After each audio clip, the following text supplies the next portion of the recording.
पंचायती राज act व्यवस्था के ऊपर ये काले कानून जो थोप रही है राइट टू रिकॉल और ई टेंडरिंग के, इनका हम विरोध करने के लिए धरने पे बैठे हैं पिछले 15 दिन। अमित शाह वाली रैली की तो ये बात है जी, वहाँ पर पब्लिक ही नहीं थी, क्योंकि पब्लिक जो है वो सरपंच या बीडीसी मेंबर हो या जिला परिषद जो भी है चुन के जाते हैं, उनके वही लोग लेके जाते हैं। और सरकार बिल्कुल गूंगी भरी बन के बैठी है, जिसका आने वाले 2024 के अंदर हम परिणाम दिखा देंगे। हम कल से ही शुरू हो गया है।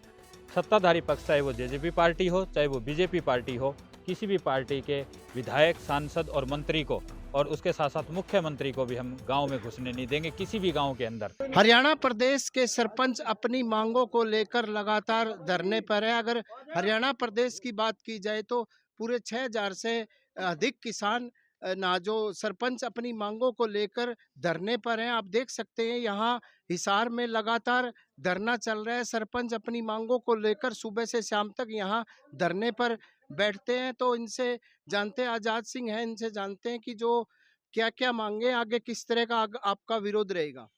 जी नमस्कार, मैं आजाद सिंह हिंदुस्तानी, ग्राम पंचायत डोभी से सरपंच और हिसार सेकंड ब्लॉक से प्रधान। जी, हमारा 15 दिनों से आज ये धरना प्रदर्शन चल रहा है वीडियो ब्लॉक में। इसमें हिसार फर्स्ट और सेकंड की तमाम पंचायतें, उनके साथ साथ किसान संगठन के साथी और साथी भी हमारा सहयोग कर रहे हैं। जिस तरह खाप पंचायतों के सदस्य हैं, अलग अलग शहरों के प्रधान हैं, सारे साथी हमारे साथ सहयोग कर रहे हैं।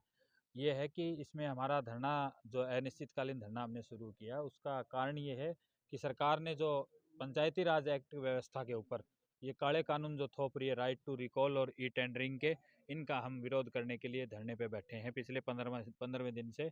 लेकिन मैं कड़े शब्दों में निंदा करना चाहूँगा सरकार की कि जिस तरह से लोकतंत्र के अंदर हम ये बात कहें कि गांव की सबसे छोटी सरकार जिसे हम अहम कड़ी मानते हैं लोकतंत्र की, वो आज पिछले 15 दिनों से सड़कों पे है और सरकार ने अभी तक इनकी कोई भी सुध नहीं ली है। चाहे वो किसी प्रकार का विधायक हो, चाहे वो सांसद हो, चाहे वो मंत्री हो या मुख्यमंत्री, हमें हमारी तरफ उनकी तरफ से अभी तक कोई भी ऐसा निमंत्रण नहीं मिला है बातचीत करने का, ना कोई और। सरकार बिल्कुल गूंगी भरी बन के बैठी है, जिसका आने वाले 2024 के अंदर हम परिणाम दिखा देंगे। जो सरकार ने आज हमारी लोकतंत्र की अहम कड़ी सरपंच गांव की सरकार का जो अपमान करने का काम किया है, इस अपमान का हम बदला लेंगे आने वाले टाइम में। और इसी कड़ी में हमारा कल यहाँ धरना प्रदर्शन पे हमने हवन यज्ञ करके और सरकार से, भगवान से प्रार्थना की थी सरकार के लिए कि इनको सद्बुद्धि दे। उसमें मुख्यमंत्री और पंचायत मंत्री के लिए हमने हवन यज्ञ किया था। उस हवन यज्ञ के साथ साथ हमने एक और निर्णय लिया था कि हम कल से ही शुरू हो गया है।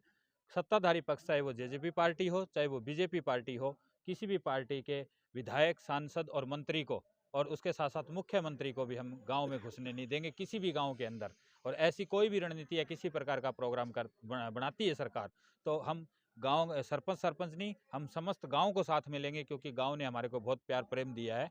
तो पूरे गांव को साथ में लेकर के हम उनको काले झंडे दिखा करके उनका विरोध करने का काम करेंगे। और या तो सरकार ये मान ले हमारी मांगे, या अन्यथा नहीं मानती है तो आने वाले टाइम में हम इस आंदोलन को और उग्र करके और एक भयानक रूप देखने को मिलेगा, जिसमें सरकार की बहुत ही किरकिरी होगी और सरकार को मानना भी पड़ेगा हमारी मांगे। जी, तो हमारे साथ और भी जो पंचायत के बीडीसी मेंबर हैं, इनसे बातचीत करेंगे कि जो 2 लाख की एक जो पॉलिसी की लागू की है सरकार ने, और एक अमित शाह भी नहीं आए रैली में, क्या कहेंगे इसको लेकर? अमित शाह वाली रैली की तो ये बात है जी, वहाँ पर पब्लिक ही नहीं थी, क्योंकि पब्लिक जो है वो सरपंच या बीडीसी मेंबर हो या जिला परिषद जो भी है चुन के जाते हैं, उनके वही लोग लेके जाते हैं।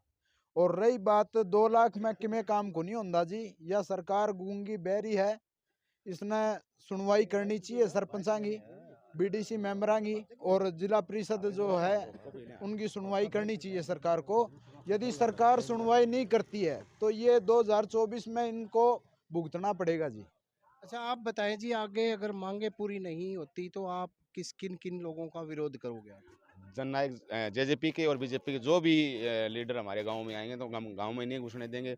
और अब नरवाना सीएम साहब की रैली है तो हम वहां विरोध करने जाएंगे, और अगर फिर भी सरकार नहीं चेतती है तो फिर हम चंडीगढ़ कुछ करेंगे। हमारे साथ और किसान नेता भी हैं, इनसे बातचीत करेंगे। तो किसानों ने भी समर्थन दिया है सरपंचों को, क्या कहेंगे जी आप? ऐसा जी, सरकार जो है गूंगी बहरी हो चुकी है। सरकार को बातचीत एक समस्या का समाधान होता है। सरकार को सरपंचों के साथ बैठ के बातचीत से समस्या का समाधान करना चाहिए।